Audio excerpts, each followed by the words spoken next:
ọmọ Yorùbá ọmọ Oòduà ó ti ṣẹlẹ̀ adúpẹ́ o àwọn bàbá wa lọ́balọ́ba níjòyè wọ́n ti ṣe ìpàdé and they have come to a conclusion. Allegedly àwọn bàbá wa wọ́n ti declare operation defend yourself. Kí ni mo pè operation má dúró de anybody defend ra ẹ.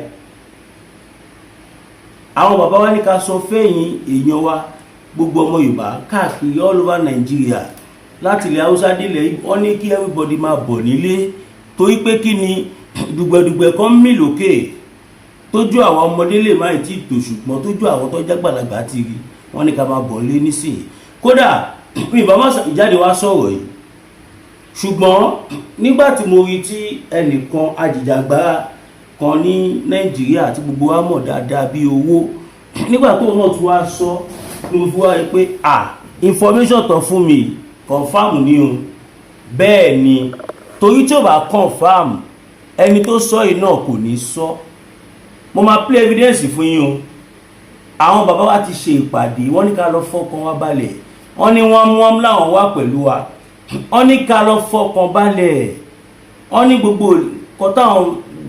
gbogbo ohun tó lè sọ nígbò sọ pé àwọn fẹ́ táwọn dẹ̀ ti fún wọn lọ́kàn balẹ̀ lórí ẹ̀ wọ́n ní gbogbo ẹ̀ ló máa bọ́ sí nítorí pé kí ni àsìkò tí ilẹ̀ Yorùbá tó nídìí cooperation gbogbo ọmọ Yorùbá lélẹ́yìí ọmọ Yorùbá ẹ wò àpò oríire nítorí pé kí ni Ọlọ́run ti dá sọ̀rọ̀ wa ti níyànjú lálákọ̀ọ́kọ́ màá kọ́ play nǹkan kan fún yín tí mo fẹ́ kí o gbájọ fetí wa gbọ́ kó má dàbí pé Masbi TV irú ẹ̀ ti pọ̀ jù akọ̀jùlẹ̀ gbìm akọ̀ṣekínní kan gbàm kò ní rí bẹ́ẹ̀ lásìkò yìí evidence wà operation defend yourself tẹ́ bá wò dáadáa ẹ rí pé ẹni tó jẹ́ director of DSS T.Y. Danjuma àtàwọn heavy general in the Nigerian Armed Force wọ́n jẹ́ ká mọ̀ wípé government cannot be everywhere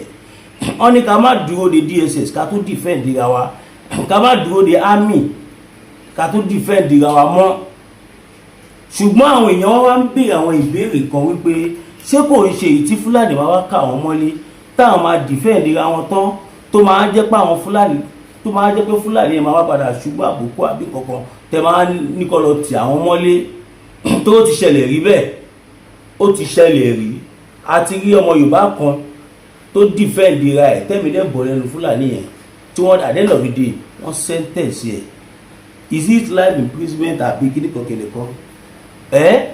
torí àwọn nǹkan bẹ́ẹ̀ ló fà á tọ́pọ̀lọpọ̀ àwọn èèyàn wa tí wọ́n ṣe ti ń defend ra wọn tí Fúlàní bá dé wọn káwọ́ sókè kò pa wọn wọ́wọ́wọ́ ni kò dẹ̀ kó rí bẹ́ẹ̀ ilẹ̀ Yorùbá ti kọjá bẹ́ẹ̀ yẹn àwa ìran Yorùbá a ti kọjá ìran tó yẹ kó máa gbọ́ pé àwọn kan kó bọ̀bọ̀ ká máa sá lọ Ọlọ́run àní rírú ẹ̀ òun làwọn ò ṣe fi lélẹ̀ ẹ mọ̀ pé gbógun ètí kò lẹ̀ Yorùbá ọlá Ọlọ́run àtọ́láṣẹ̀ṣe ni ọlá Ọlọ́run àti ọlá ìṣẹ̀ṣe táwa ọmọ Yorùbá ti ń padà sẹ́nu ẹ̀ tí ó bá jẹ́ bẹ́ẹ̀ ni ń tà ń sọ ìkọ́lá àbá máa sọ Fúlàní ò ṣe ẹran rírọ̀ wọ́n ń ṣe ẹran rírọ̀ olóyè Sunday bàbá olóyè Sunday Igboho ti ń dì pẹ̀lú wọn sí kò ń sọ̀rọ̀ 20 years ago ẹ̀yin tẹ́ bá jọmọ Oǹdó tẹ́ kọ́rẹ́ǹtì dáadáa tẹ́ jọmọ Èkìtì tẹ́ kọ́rẹ́ǹtì dáadáa ẹ lè testify sí fíìmù olóyè Sunday Igboho bàbá wa ń ṣeré wọ́n fẹ́ fetí gbọ́ pé wọ́n réèyàn jẹ wọ́n fẹ́ fetí gbọ́ pé wọ́n fẹ́ tó èèyàn dùn wọ́n tiẹ̀ kí n fẹ́ fetí gbọ́ pé bóyá àrùn kọ́kọ́ lọ ń rí àwọn lọ́balọ́ba àbí kọ̀ọ̀kan ọmọlúwàbí 100% loyalty 99 loyalty is not a loyalty 100% ni loyalty yes now mo máa play video kan fún yín sìn tí ó gbàjọ máa wò kẹ́lẹ̀ mọ̀ wípé ó ti dójú ẹ̀ ogun ti dé kó ní kálukú ṣe kí ni kó lọ jórúkọ ìyá ìlòkù torí pé kí ni ń tà ń pariwo láti jọjọ́ yìí ó ti fẹ́ bẹ́ sílẹ̀ ẹ tiẹ̀ já tiẹ̀ kọ́kọ́ dúpẹ́ lọ́wọ́ bàbá wa olóyè Sunday Adéníyì Adéyẹmọ Ìgbòho Òòṣà tí wọ́n jẹ́ kí kẹ́kẹ́ kọ̀ọ̀kan mílíọ̀nù 28 tó kọjá.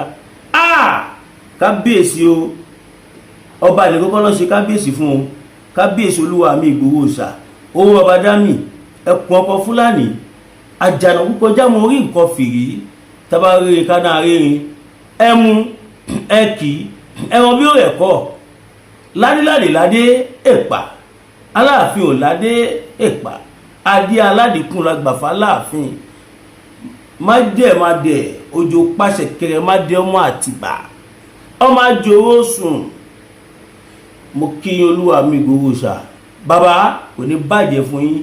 Ṣé mi sọ fún yín mo ní tí Ìgbòho bá ti délé kò ní sí kọ̀kọ́ tó jẹ́ Fúlàní terrorism mọ́. Ẹni Fúlàní tó bá dẹ̀ fagídí operate ìgbọ́ wọ́n ń tẹ̀wọ̀n sí àsíá ẹwọ àwọn tó lọ show fíìmù nídùú. At the end of the day nígbà táwọn local security tó sunkún lọ bá olóyè Sunday Igboho láàrin some few days ọwọ́ tẹ àwọn arábí yẹn wọ́n dẹ̀ rescue àwọn tí wọ́n jí gbé láìsọ wọn kọ́bọ̀ allegedly. Ọmọ Yorùbá ẹ jẹ́ ká jára wa o níbi tá bá dé tá bá lọ ń dúró pé bàbá Síkírù ń bọ̀ wá gbèjà wa ìyá tàbí tó wà wọ́n á kọ̀ pa everybody dànù. Bẹ́ẹ̀ ni mo sọ fún yín wọ́n á kọ̀ pa anybody dànù torí pé kí ni àwa ara wa a fẹ́ máa fọwọ́ ara wa ṣera wa. Ọlọ́run ti dá wa pé gbogbo ohun tá lè fi gbélé ayé nírọ̀rùn gbogbo ẹ̀ lọ́lọ́run ti dá pẹ̀lú wọn Yorùbá ṣùgbọ́n kọ́lọ́ má jẹ́ ká ṣe àwọn olórí burúkú olórí níní. Òun ló fà á tèmi ṣe ń dúpẹ́ lọ́wọ́ bàbá Tinubu lásìkò yìí. Ẹ má jẹ́ ká anybody tọ́yìn lórí ọ̀rọ̀ security. Bàbá Tinubu ti bẹ̀rẹ̀ gudugudu méje yàyà mẹ́fà. Mọ̀ yà àwọn country tí wọ́n ti sign military support ní pẹ̀lú ẹ̀ tí wọ́n dẹ̀ ti wà nù Nàìjíríà tí wọ́n dẹ̀ ti ń ya map ṣe everything. Ẹ̀yin ò rí pé àsìkò tí ṣe Sunday Igboho dé ọwọ́ kan tẹ àwọn Fúlàní yẹn ni. Gbogbo nǹkan kọ́ lẹ ọmọ ayé lórí social media. Ẹni tí ò mọ̀ Igboho ló fi Igboho ṣeré. Ẹni tó bá mẹ tó ń jẹ olóyè Sunday Igboho kò tiẹ̀ ní bá wọn pẹ̀gùn ẹ̀ kò tiẹ̀ ní bá wọn rò kan tí ò dá lọ́kàn sí. Torí pé kí ni ẹni tó nífẹ̀ẹ́ ọmọ Yorùbá gẹ́gẹ́ bí ara wọn òun ni olóyè Sunday Igboho. Now ẹ kò imagine bóyá wọ́n gbé security fún Chief Sunday Igboho local security pọ̀ gbé fún wọn kọ́ head security gbogbo south west. Ẹ wo bí àlàáfíà ṣe máa jọba. Wọ́n ti kọ lẹ́tà sí ní ẹ̀ẹ̀mejì ọ̀tọ̀ọ̀tọ̀ sí Ọ̀yọ́ state. Wọ́n kọ̀kọ̀ sí area Ìbàdàn wọ́n kọ̀kọ̀ sí Òṣogbo. Wọ́n dẹ̀ tún ń dún mọ̀ọ́rú máwọn ará Ọ̀ṣun. Nísìnyí nítorí pé olóyè wà on ground gbogbo operation wọn 28 ní o 20 kìnnìkan ní o. Olóyè Igboho ti sọ fún ọ pé ẹni tó bá bí aláìyá ìdá nínú wọn kó wá pa àwọn èèyàn lẹ̀ Yorùbá kó wá pa àwọn èèyàn níbí àti lọ́hùn. Kí ló ṣe? Wọ́n gbé bọ́dì wọ́n sáré kàbàkàbà ó dógùn state. Gbogbo àwọn la fi ti ara wa gbọ́ nǹkan tí commissioner of police Ogun State ti sọ. Ongoing commissioner of police gbogbo alágbọ́n tó sọ náà.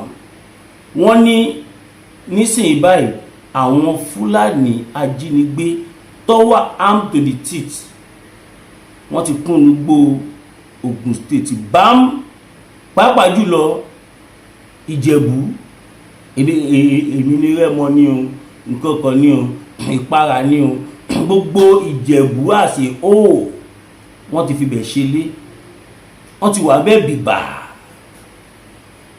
Commissioner of police yẹn pariwo síta bàbá yẹn rí pé àwọn kúkú ti ń lọ kò ṣe pé bí àwọn tí wọ́n wá promotion command iṣẹ́ ọlọ́pàá àwọn ti fẹ́ resign so wọ́n kú fẹ́ kọ́ ṣe kí ni wọ́n fẹ́ kọ́ sọ òtítọ́ ọ̀rọ̀ so that kí ọkọ wọn kó lè free.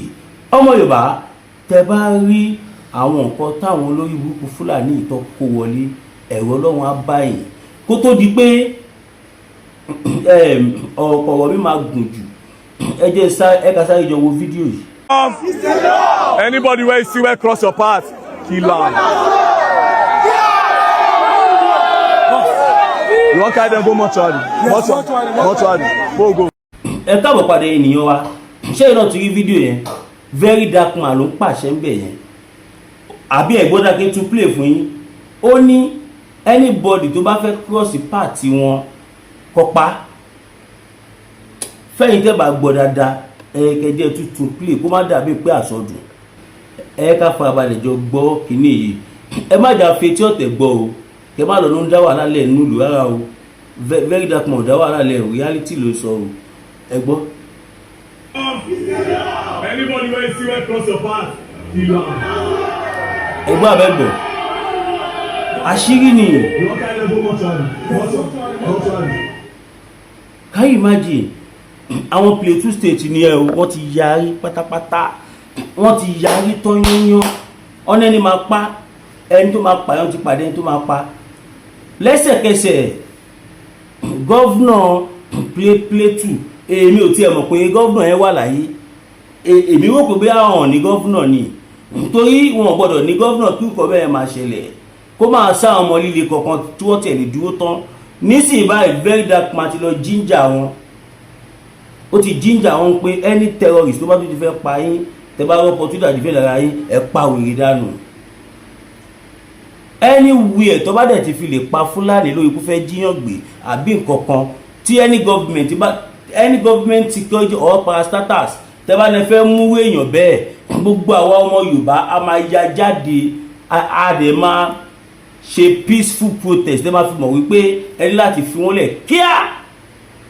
Ẹ mọ iye èèyàn tí Fúlàní ti pa nílẹ̀ Yorùbá ni. Ẹ mọ iye èèyàn tí Fúlàní ti pa nílẹ̀ Yorùbá kò bá ṣe ká àbí tó papọ̀ dákẹ́ àwọn wọn kò túmọ̀ sí pé àwọn bàbá gbọ́. Àwọn bàbá ṣe parí meeting everything. Àwọn gbọ́dọ̀ tí wá dúró tán báyìí, wọ́n ti dúró ń dúró èṣù. Fúlàní tó bá fẹ́ wá láti Sokoto tàbí láti Borno State tàbí láti Zaria tàbí Zamfara tàbí mile anywhere, ọ̀nà àwọn ò fẹ́ mọ̀. Ọ̀nà àwọn ò fẹ́ mọ̀ o. Tẹ bá ti rẹ́nikẹ́ni tẹ rí pé ajínigbé ni, Fúlàní tẹ rí pé terrorist náà fẹ̀mí ṣòfò ni, tẹ rí automatic rifle lọ́wọ́ ẹ̀, ẹsẹ̀kẹsẹ̀ ẹ gbá sí fún gbáà kí wèrè kú dànù -1. bó jẹ́ ohun tó máa padà máa ṣẹlẹ̀ nìyẹn lù yìí, because ọ̀pọ̀lọpọ̀ àwọn èèyàn ló jẹ́ local securities tọ́dẹ̀ ní ọ̀ǹtà ìbọn ọ̀ǹtà lọ́wọ́. Ó wúlò. Ẹ̀bẹ̀ la máa bẹ̀ gbogbo ẹ̀yin landlord association àdúgbò àti ẹ̀yin tẹ́ jẹ́ local government chairman up to local government chairman level, ẹ bá wa empower àwọn security wa, ẹ ra equipment fún wọn. Tẹ́ bá tiẹ̀ lè ra AK-47 fún àwọn local security, ẹ ra pump action bíi 12 loader 8 loader, ẹ ra kẹ́ gbé fún wọn. Báwo lèèyàn ṣe máa fi 1 loader gbàgbà gbẹ̀gàn tẹ́ ẹ ṣe máa ṣẹ́ tẹ́ máa fi mí sí kí ẹ tó yìn mí. Ẹ fẹ́ fi kọ́ bẹ́ẹ̀ fi fèsì ẹni tó gbé AK-47 dání tó bá jù sí rapid báyìí, everybody máa sáré kú bí ẹ̀fọn ni. Tẹ́ bá sọ pé gbẹ̀gàn ni ẹnì kan sì máa lò, á jẹ́ pé ṣe ń tàn wá nìyẹn. Torí tẹ́ bá tàn wá mọ́ kò sí kan tó stop yín láti ní káwọn local security kọ́ ṣe kí ni kọ́ gbé AK-47 kò tí pọ̀ jù. Táwọn local security bá gbé níbi tá a bá dé yìí, ohun tẹ́ máa fi mọ̀ pé ogun ti dé lóòótọ́ òun ni fídíò kan. Tí bá rí fídíò yẹn máa fi hàn yín níbi tí àwọn Fúlàní tí wọ́n ti ń kọ́ àwọn politician àwọn bó ṣe yìnbọn, wọ́n ti kọ́ wọn bó ṣe yìnbọn lẹ̀, torí pé wọ́n mọ̀ pé ogun lè dé at any time. Because gbogbo ara wa ń gbọ́ táwọn Fúlàní yẹn máa ń sọ, wọ́n náà ti rẹ́dì wọ́kọ̀ kọ́ ọ́dà àwọn ló kù, àwọn máa balẹ̀ Yorùbá jẹ́, àwọn máa ṣe kíní kan. Bàbá Tinubu kò sí wúlòkó ló ń gẹ́ àfi ebè kan ò ga jù kan lọ o, àparò kan ò ga jù kan lọ. Anytime táwọn Fúlàní yẹn bá ṣe bí olórí búkẹ́ títí fọ́kọ̀ fún wọn. Ọ̀pọ̀lọpọ̀ àwọn èèyàn tí wọ́n ti brainwash nílẹ̀ Haúsá tí wọ́n ní làákàyè tí wọ́n lọ́pọ̀lọpọ̀ kan lórí, ṣó yẹ kó tún máa sowọ́pọ̀ pẹ̀lú El-Rufai kó máa sọ pé Tinubu ló pa ìyá El-Rufai kìnìkan tó rọ́ọ̀tì mọ́lé. Ṣé Tinubu ló sọ pé El-Rufai commit crime ni? Wọ́n tó bá lọ́wọ́ El-Rufai ni wire taping machine. Do you know what it means? wiretapping equipment ohun tó yẹ pé kò sí document tí wọ́n lè fi gbé jáde. Gbogbo conversation, gbogbo strategic plans tí NSA tó ní pẹ̀lú àwọn securities, gbogbo ẹ̀ ní El-Rufai ń gbọ́ nílé ẹ̀. Abájọ tó yẹ jẹ́ pé táwọn àmì bá ń lọ fọ́ operation tó fẹ́ lọ fèsì àwọn Fúlàní kó tó débẹ̀ àwọn Fúlàní àti lay ambush because gbogbo nǹkan tó fẹ́ wá ṣe ni wọ́n ti gbọ́ pátápátá through the help of this type of wiretapping machine. Kí ló fi ń ṣe? Ṣó ń ṣiṣẹ́ ní MTN office ni, àbò ń ṣiṣẹ́ ní Glo, àbò ń ṣiṣẹ́ ní Etisalat tàbí V-Mobile tàbí Multilinks tàbí Starcom? Ẹ jẹ́ ká mọ̀ náà, ṣó ní communication company ní, ṣó ti ní rí ni? Tó bá ní rí gan kò ṣọwọ́ ẹ̀ ló máa wà, wọ́n ti di ẹ́. So àwọn ọmọ tá à ń sọ ó gbọ́dọ̀ pay fún crime to commit. Ó tiẹ̀ tó má làmì olórí burúkú yìí, òun ló bà Nnamdi Kanu jẹ́, òun ló sọ Nnamdi Kanu dèrò ẹ̀wọ̀n dèrò Sókótó. Ohun tó dẹ̀ plan fún Chief Sunday Igboho náà nìyẹn. But ẹ mọ̀ àwọn ọmọ Yorùbá gbogbo nǹkan tí wọ́n máa ń yàtọ̀. Gbogbo ohun táwa ń ṣe à ń follow the normal rule and regulation of self-determination. Self-determination kò kì í ṣe jàgídíjàgbọ̀n. Self-determination have nothing to do with terrorism. They are two different things entirely. They are not even alike, not to talk of being one. No. Oloye Sunday Igboho is practicing 100% self-determination processing. Ẹ lọ gbogbo rally ta ṣe ní gbogbo ilẹ̀ Yorùbá, níbo la ti bá ọlọ́pàá jà kò ṣẹlẹ̀ rí. Kéèyàn kó èrò millions of people kó wọn sẹ́yìn. Tara dẹ̀ ń kọ́ wọn tínú dẹ̀ bí wọn. Kó dẹ̀ má jẹ́ kí anybody wọ́n ṣe anything fẹ́ ní kankan. Ìjà ò ṣẹlẹ̀, wọn ò jalè, wọn ò kọ́lọ́pàá, wọn ò ṣe kíríkọ̀kiri kan. Kudos to Chief Sunday Igboho. Kudos. Ẹlòmíì kan kó èèyàn bí àbí márùn-ún àbí mẹ́wàá dání tó yẹ pa at the end of the day àwọn aláfọwọ́rá ló máa jẹ́, wọ́n á ti fọwọ́rá nǹkan oríṣiríṣi, wọ́n á ti bá àwọn èèyàn jà bá nǹkan jẹ́ ṣe gbogbo ẹ̀. That's terrorism. Nnamdi Kanu have a very good conscience towards Biafra agitation when he started it. Gbogbo àná la mọ̀ bí Nnamdi Kanu ṣe wà tó bẹ̀rẹ̀ now. Nnamdi Kanu started this Biafra of a thing with one phone and one old laptop. And he started doing it gradually. Social media started paying him heavily. And that payment helped him to get out of Africa and move out to abroad. He got there and got highly sponsored. All over the world, the Igbos are contributing money on a monthly basis. They pay for all his bill. He don't even pay for anything. And why Chief Sunday Igboho's own reverse is the case. Chief Sunday Igboho has been the one spending his money, spending everything to get himself out of this mess. He paid for everything. Nobody paid for him. Nobody is contributing money for Chief Sunday Igboho. Oloye Sunday Igboho is doing all his things on his own, not on behalf of anybody or be sponsored by somebody. No, ìdí nìyẹn tó yẹ jẹ́ pé a lè blame Oloye Sunday Igboho. Bọ́rọ̀ lẹ Yorùbá ṣe kàn wá bẹ́ẹ̀ lóye kàn Igboho náà. Ọmọ Yorùbá ní gbogbo wa. Ẹni tó bá ní wọ́n ṣe dáa kó lọ gbé ìyá bàbá ẹwà kó wá continue ibi tí Igboho stop ẹ̀ sí.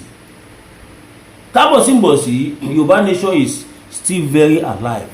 Yorùbá nation is a dream that cannot be silent. As I'm talking to you now,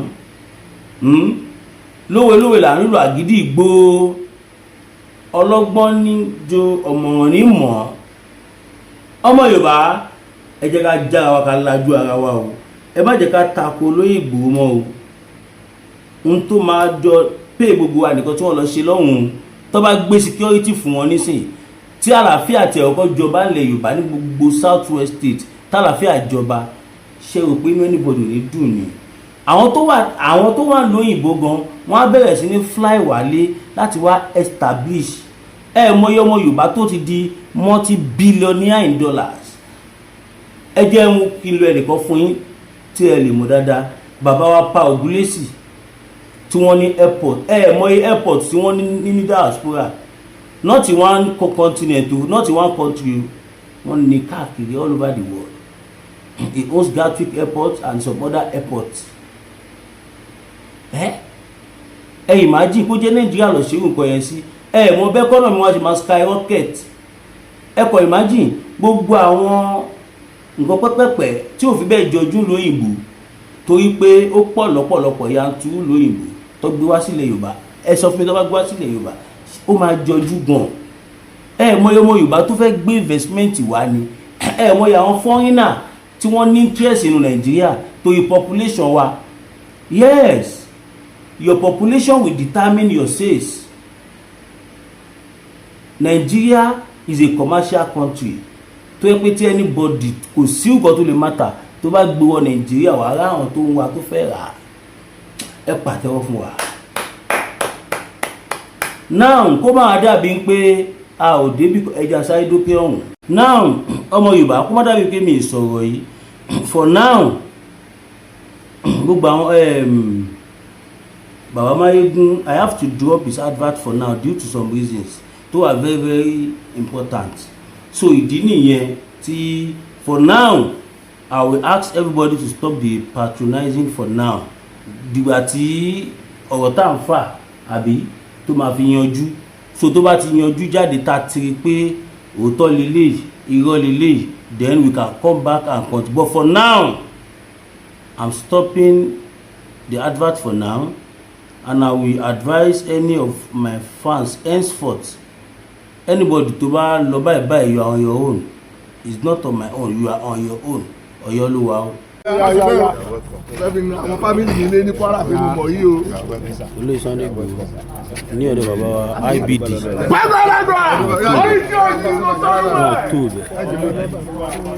Kò sólúwa ẹ̀.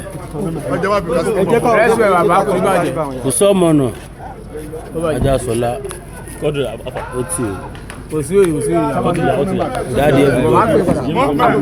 Daddy everybody. Wọ́n ò tó bẹ́ẹ̀.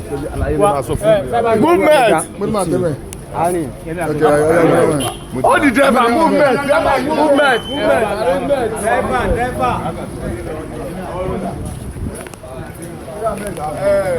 Everybody kí ló fẹ́ wọ́n nu fídíò ẹ̀ ṣáà ti kò kéré sẹ́tà àwọn olóògbé òòṣà sẹ́tà àwọn òòṣà náà tó bẹ̀.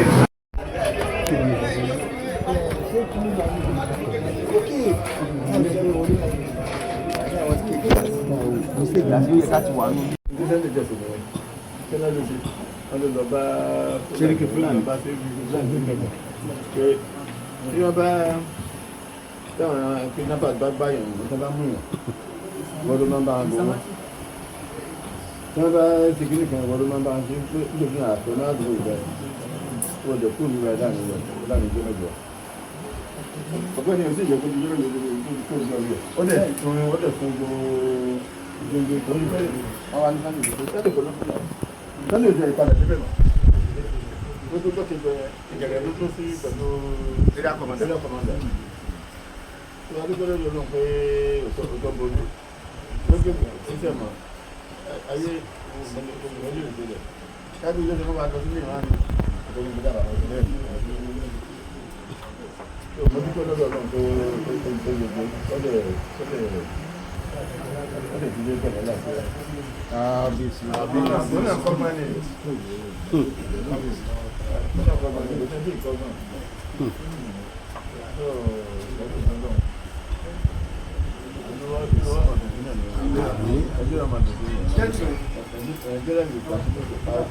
Àmín.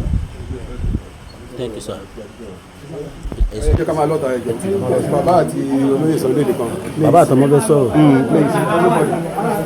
Bàbá àtọmọ fẹ́ sọ̀rọ̀. Mo sáré jàlámì àdáni mi wọ̀n yẹn wọ́n ń jókòó síbẹ̀ yẹn mo dẹ̀ wọ́n ní tí lórí pé tọ́jú nẹ́ẹ̀ni mọ̀kọ́ máa dáadáa báyìí jókòó síbẹ̀ yẹn ọ̀yà mo tẹ̀lé mi mo ní yẹ sà tí n bá tẹ̀lé irú tani mo fẹ́ tẹ̀lé àsọ̀nà ti pa ọ̀pá ẹ̀mí mi tó fẹ́ sèfù ọjọ́ ọ̀la mi lẹ̀ ni àwọn tí wọ́n rò pé bàbá yìí o àwọn ọ̀wà òkè tó wọ́n parẹ́ máa yé láàrin. Kábíyèsí. Mo sọ̀rọ̀ kí n gbà táwọn afáǹbá mi sàdọ̀ àánú lébílẹ̀ kan mo ní bàbá mi lábẹ́jà kò ní sàdé nǹkan mọ́ mi ṣẹláyé nígbà tí mo dé tí mo jókòó lẹ́sẹ̀ wọn bí ìgbà tí wọ́n fi owó náà sẹ́sí nínú prison wọn ẹni tí wọ́n rẹwà Abbas oníkàbẹ̀sí kò sọ fún mi oníbàbá mi kò sọ fún mi pé àwọn pa mí mọ́ síbí torí pé táwọn bá ní kàn gbé mi wá Nàìjíríà ẹni tí ń bẹ́ mẹ́wàá náà yóò ṣe fún ìsinmi ni o kí n fọkàn mi balẹ̀ kí n sábà gbàdúrà owó rẹ̀ kí n máa jẹun àwọn dẹ̀ ti bá wọn sọ̀rọ̀ mẹ́rin pé kí wọ́n mú mi kó níbi inú nira torí bí tí wọ́n kọ́kọ́ fún mi sílẹ̀ àròsùn méjì mọ́ mi ni ó lágbára gan inú prison bẹ̀rẹ̀ ó ní agbára gan bàbá mi àbáṣe wa sọ fún mi pé kí n máa wọlé kí kábíyèsí láwọn ti parí sẹ́yìn wọ́n máa mú mi jáde láìpẹ́ sí ibi tó dà létà ni president kan lọ mú mi àkọ́kọ́ fún mi sínú ibi kan tán èsì síbẹ̀ kí mo fi wà ń bẹ̀ pé gbogbo àwọn àgbàlagbà Yorùbá tí mi ò mọ̀ wọ́n ti gbọ́wọ́ lé mi níbi kí n fọkàn balẹ̀ pé gọ́ọ̀mẹ̀ntì ń bẹ̀ ń bẹ̀ yìí táwọn bá rí mi sinmi ẹ̀mí mi ohun tó máa gbé sí mi lọ́rùn agbára mi nìkan pé kí n fà fara balẹ̀ àwọn bàbá mi ti dá sí so ẹ wá wojọ́ tí mo mọ̀ wọ́n yẹn bàbá ti kún sí ìyá ti kú mi ò lẹ́nu kẹ́kẹ́ mo ti dọ̀bálẹ̀ káàkiri tí n bá dájú kó ń gba mi àmọ́ ronú gbogbo property yẹn ti bàjẹ́ àwọn kẹ́kẹ́ náà ti gbà tí mo fẹ́ rọ́ọ̀lù nígbà bàbá mo wá sunkún wá bá dáadé mi bàbá mi ní fọkàn mi balẹ̀ báwọn yẹn jọ̀rọ̀ mi tí ń fi tí mo yẹn kí n rìn kí n yẹ kí n ṣe bó ṣe wù mí bàbá mi fi ní gùn ẹsẹ̀ fún mi ẹgùn lẹ́nu gbogbo ẹnikẹ́ni tó bá lọ́kọ̀ lẹ̀ dẹ́dẹ́ gbogbo ẹni ọ̀pọ̀ àwọn ẹni ọlọ́run wọlá gbogbo fámìlì mi ń sìn gbogbo ọmọ Yorùbá káàkiri àgbáyé ni wọ́n ń dùn gan wọ́n ti sagbára agbára gbogbo Amẹ́ríkà London everywhere all over the world paper gbogbo nǹkan pé bàbá ládọjà àwọn ní bàbá rẹ ní ilẹ̀ fẹ́ kó ṣẹlẹ̀ kódà àwọn èdè lọ́hùn tó ń pé àwọn tàwọn òdìdé ọdẹ mọ́fì yẹn sọ ọmọ yẹn ọmọ bàbá ẹ̀ gẹ́gẹ́ lẹ́ni tọ́lọ̀ gbálẹ̀ yẹn bàbá ẹ̀ gẹ́gẹ́ bàbá mi ní fọkànlẹ̀ balẹ̀ níjọ́ tí n bá ti rí president ní ìyẹn ọjọ́ rẹ̀ fúnra wọn pè mí ní 10 after 3 lọ́jọ́ Friday Sunday mo ní kẹ́rù pẹ́lú sà ara mi gbọ̀n mo lọ wà mo lẹ́yìn òdì náà ní kẹ́rù ẹ̀ mọ́ balẹ̀ mo ti bá president mo ti ọjọ́ rẹ̀ ọmọ ìwà lẹ́gbẹ̀ẹ́ mi mo ní sọ ọmọ tí ń ṣẹlẹ̀ pariwo ẹ bá ṣe kábíyèsí o ó ní tí mo pariwo ní mo ní bàbá mi pè mí pé ọ̀rọ̀ wa ti yẹjú ni mo bọ̀ lé ó ní lónìí òun dẹ̀ fẹsẹ̀ ó sáré kárakára mo pa àwọn ìyàwó mi gbogbo wọn pariwo Jésù ọ̀rọ̀ ti yẹjú ẹ sọ ma sọ̀rọ̀ fún bàbá mi lára Jésù kọ́ Olúwa ni.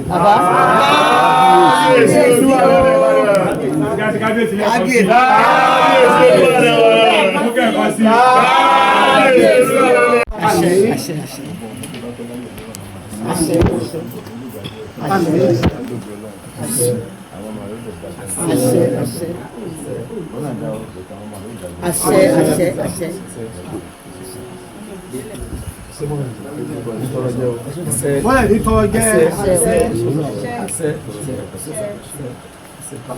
dúdú.